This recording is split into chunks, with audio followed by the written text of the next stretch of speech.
This is Kal Kat, the cat, Kal Kat. This is Kal Kat, the Kal Katster. And this is on the set of Starship Locations Legacy. And I wanted to review here we've been greenlit. Now we got to come up with a season. Well, we did one pilot so far. Anyway, so on to the review here. I'm going to dedicate these two reviews to my mother, who passed away on April Fool's Day, on April 1st, which is interesting. I'll dedicate these two reviews of Star Trek Discovery, season 5, episodes 1 and 2. I'm going to start with episode 1 that I just watched, and then go on to 2. And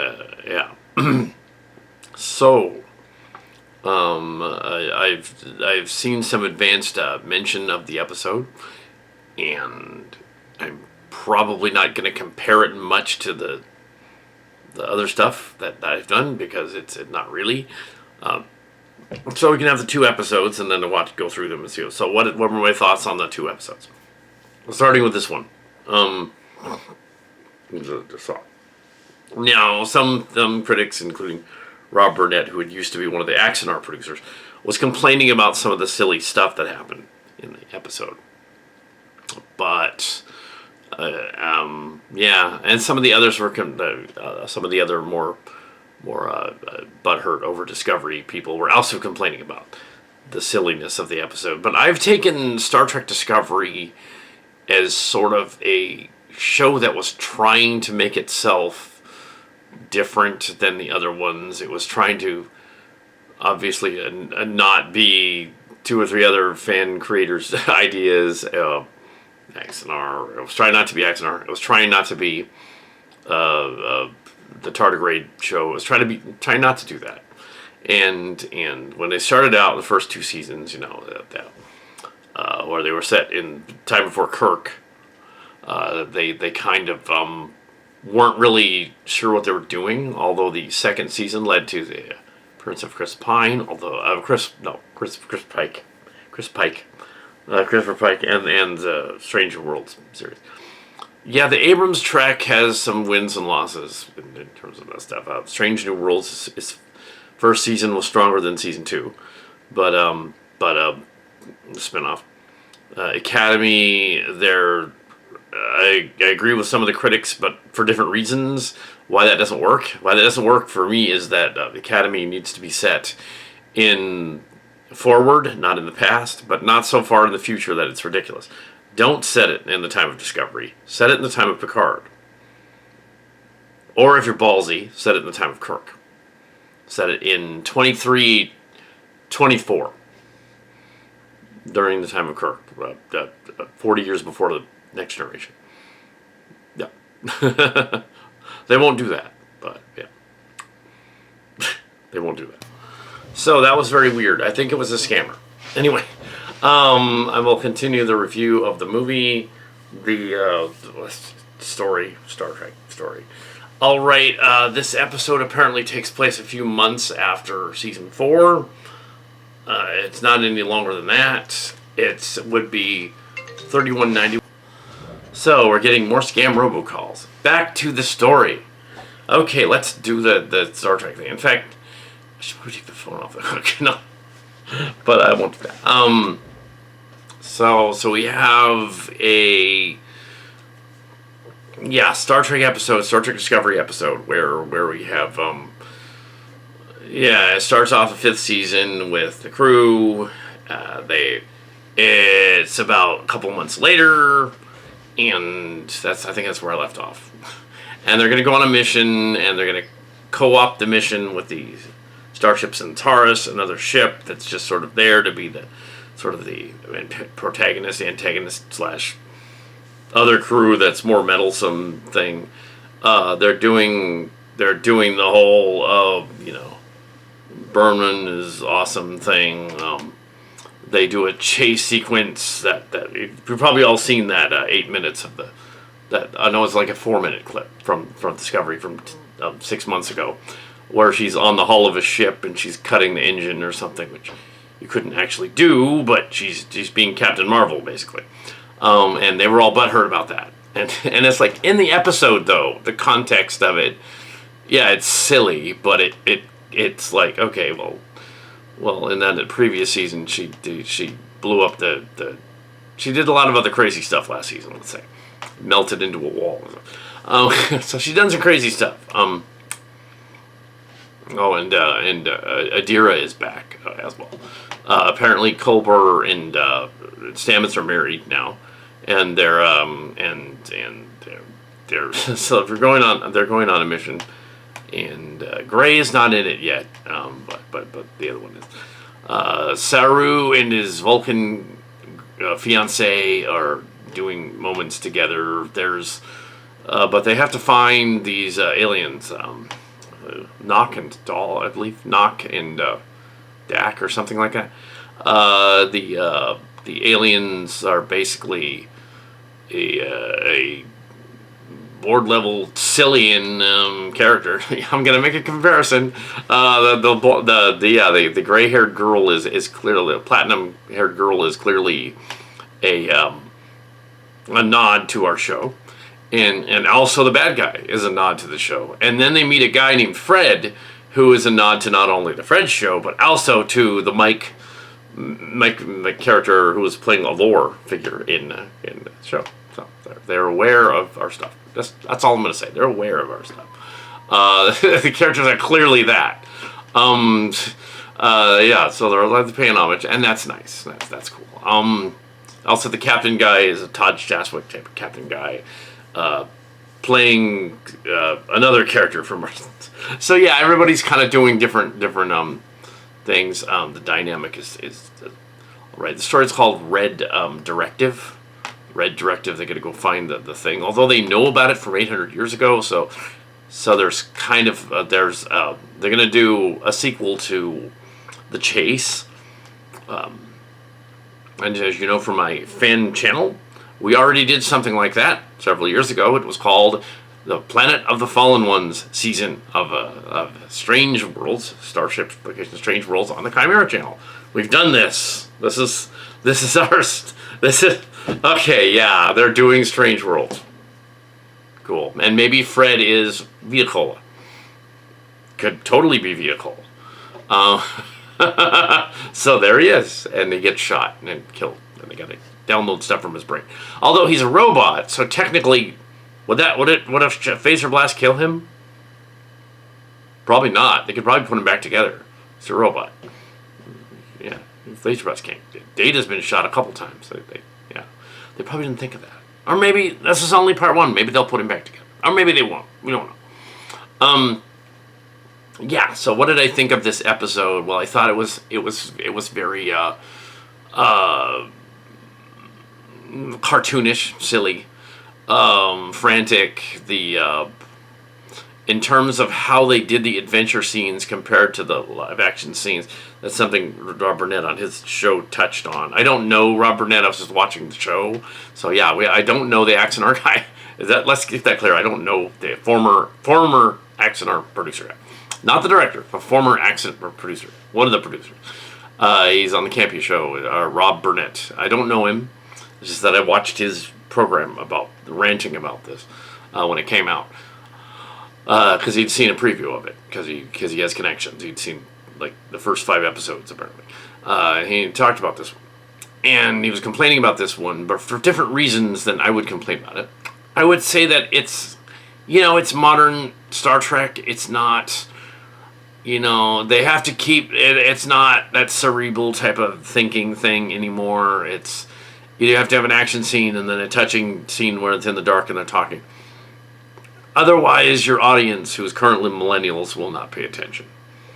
And it's got to be done like you're on you have ADD really bad, because yeah, they have the attention span of young people and Zoomers and stuff. And technically although the millennials say they're Zoomers, technically the generation after them, Generation Z, are Zoomers. But if the millennials want to say that, that's fine. X, Y, Z, they're Generation Y. But if they want to be Z, okay. But your kids are Z, actually. but anyway, so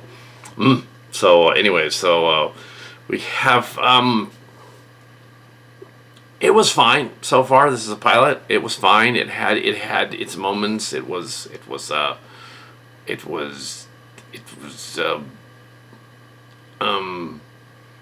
yeah, and I'm sure the critics will like, "How could you say that was okay?" It's like, no, well, it's my opinion, right? I'm not a film critic. I do a channel and a rantcast on my channel, and I do reviews and stuff. But I'm not a famous critic, so I can say whatever I want. It's my opinion.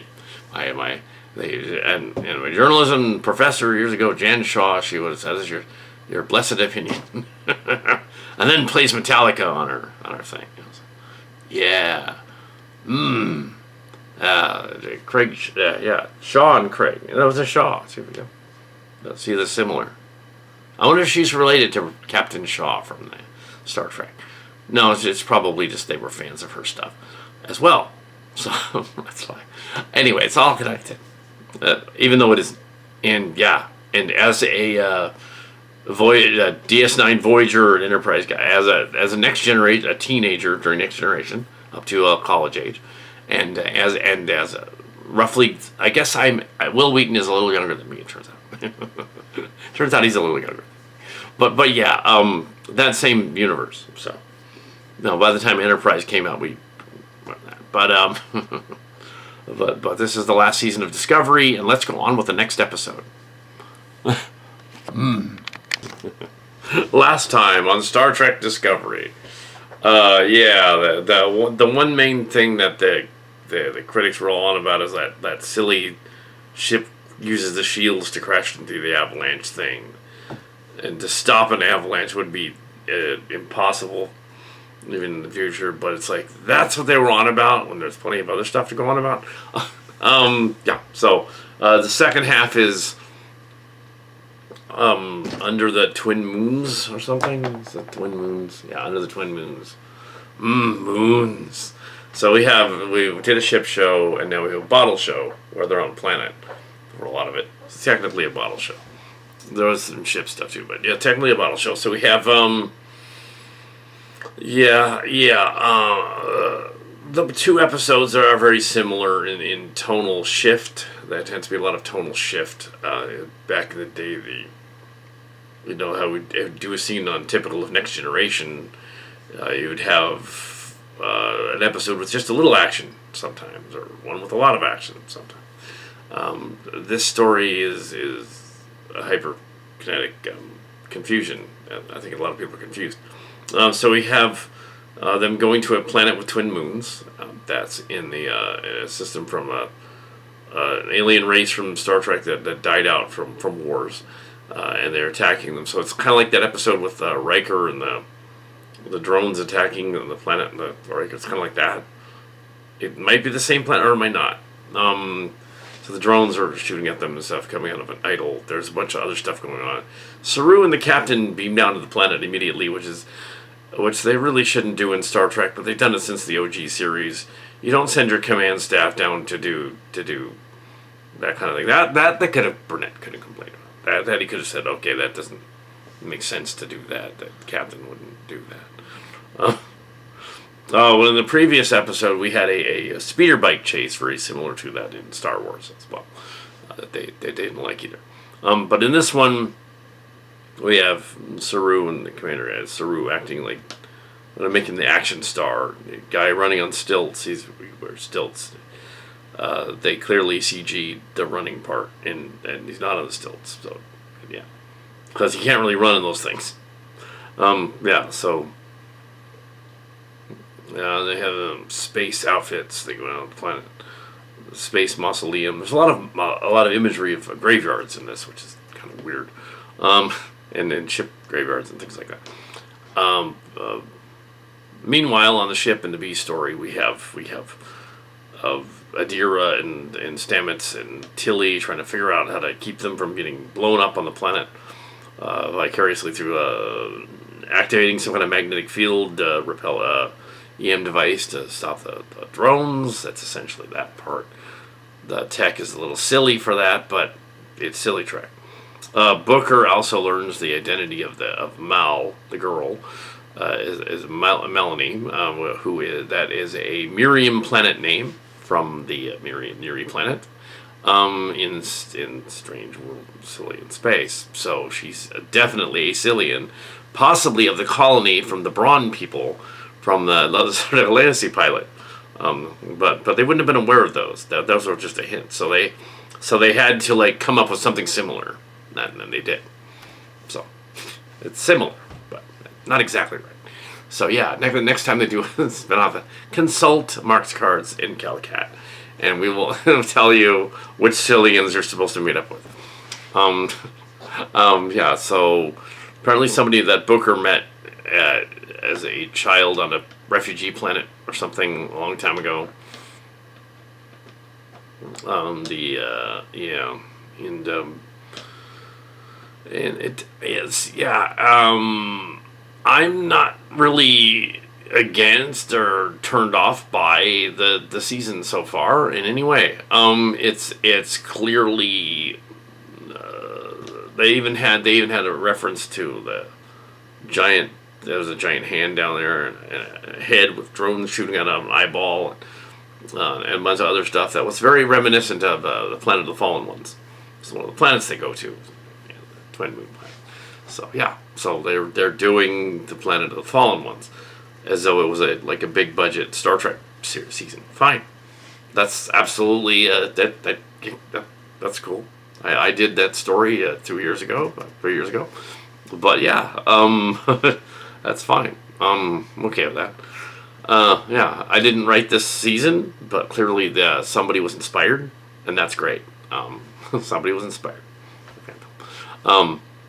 Of course, that was probably the same source or a similar source in coming up with the inspiration for this season. Probably those the Jason Colavito blogs were probably inspiring whoever wrote this season of Discovery, and I was also inspired by the same. That's what happened. See? So it wasn't me. It was the lame Jason Colavito. It's his fault. And it's cool that they referenced a throwaway gag with a Colavito type, changeling type. Well, actually, it was an android. It was more of a Mike Stolska reference. Also, it's funny that the story actually references Red Letter Media at least two or three times in there, including crashing the ship into the mountain. They stole that from them being snarky over there on Red Letter Media. They definitely were watching Red Letter Media, and they're like, "It would be funny." It's like, it was. They were reviewing Star Trek, and they're, I suppose I'll just crash a ship into a mountain. It'd be funny.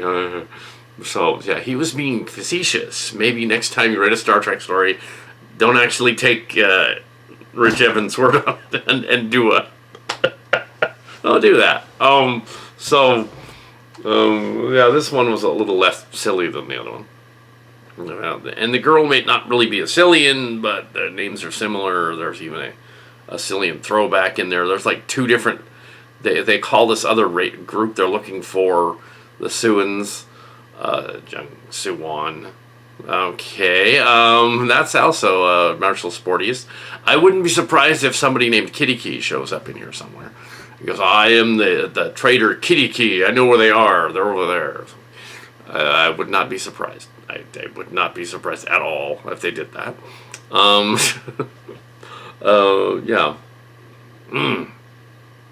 And there were no Kal Kat scenes yet specifically, but I think that the two bad guys are clearly inspired by stuff and other stuff. It isn't just me. She also was reminiscent of there's a video game character from I forget what yeah, she's inspired by a video game character too. She looks a little bit like an old Street Fighter character from back in the day. I'm sure that's on purpose. I had nothing to do with Street Fighter. I just know about the character. Know of the character. Used it in something else. Yeah, so that's fun. Also, she's plucky. She sort of reminded of the Talisman character as well from Miko and Ryu. And it's clearly a reference to several other people from from the other universes thrown in there. if they all they need next is a space bunny or equivalent furry character to show up the next one, and they're on to Trill. They keep trying to like endanger Saru. They keep setting up this whole like, oh, they're gonna kill off Saru or something. Then I don't know if they will, but that no. I think that the end of this show is only fitting that Q should show up at the last minute and do the Transformers "oh, it never happened" thing and just go oh, I'm the Q and you're messing up the timeline, and here's Will Wheaton, here's Wesley, and he's there too, and he goes, because there was a Wesley like guy that was talking to the girl, to Tilly, and they were drunk. They came back from a party and they were drunk, and then she left him behind because she didn't want to actually fraternize. And then she goes back on the ship. She's in Discovery in this one. Tilly is back. Mary Wiseman. The legendary Mary Wiseman of not just Discovery, but of Broadway and theater and stuff. Like, she's done other stuff. She's actually famous. And of course, her character, Tilly, is silly Kelly, basically. But she's got the personality of Sandra Talisman. So we get to see also, there's another character that kind of does over there on Star Trek Lower Decks, name of Tendi. Devana Tendi is also down on a Sandy. Originally Sandy Gaetov was her name, but Talisman in the silly Trek version. Yeah, that's awesome. So this one is actually, this Tilly is actually more of the later, older, a younger person. Tilly's more of a Lindsay Ellis from the YouTube channel from back then than she is. But it's not. I'm sure they're not inspired by that. I'm sure it's something else. It's probably some other thing to do with a video game character. They seem to copy those a lot, including tardigrade things. Yeah, so it was not bad. So I'll put these two episodes together, release them both. It's a review of both of them for in one day. So note that. And yeah, I didn't mind it. I really didn't mind it. And yeah, except for being interrupted by robocalls. 4 of them. There were 2 more when the camera was off. Yeah, it seems like there's a lot of what are those called? They find out when somebody has passed on, and all the scammers figure it out somehow, and they call you up to try and like steal it. Oh, there we go again. Anyway, that's not for the evening.